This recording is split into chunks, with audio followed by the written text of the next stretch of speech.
తిరుగుబాటు స్వభావం. మన జీవితం చాలా మందికి దేవుని సేవకుల మీద, దేవుని మందిరం మీద ఎక్కడో ఒక మూల దాగి ఉంటుంది ఈ స్వభావం. ఈ తిరుగుబాటు స్వభావం మనం ఉండడం వలన దేవుని ఉగ్రతకు లోనవుతాం. అవిధేయులుగా మనం ఉంటే దేవుని యొద్ద నుంచి మనకి ఆశీర్వాదాలు రావు.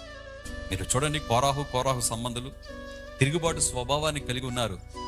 వారందరూ ఏమైపోయారు? అగ్నికి ఆహుతులైపోయారు.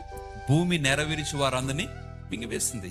కాబట్టి ఈరోజు మన జీవితాల్లో చాలా విషయాలు తిరుగుబాటు. దేవుని మందిరం మీద తిరుగుబాటు, దేవుని సేవకుల మీద తిరుగుబాటు, దేవుని మీద అలగడం. అంటే తిరుగుబాటు అంటే నేను పెద్ద పెద్ద మాటలు అంటే చిన్నవి చాలు. సహజం కదా, దేవుని సేవకులు ఏదైనా ఒకవేళ కోపగించుకుని, మా ఆత్మీయ తండ్రి కదా, తల్లిదండ్రులు ఏదైనా మనం మాట్లాడుతున్నప్పుడు దాన్ని ఏం చేసుకోవాలి?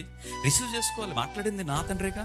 ఒకవేళ మన జీవితంలో ఏదో ఒక మూల ఆ తిరుగుబాటు అనే స్వభావం అనే రాయి మనలో ఉంటే వాటిని మనం ఏం చేయాలి? తీసి పారవేయాలి.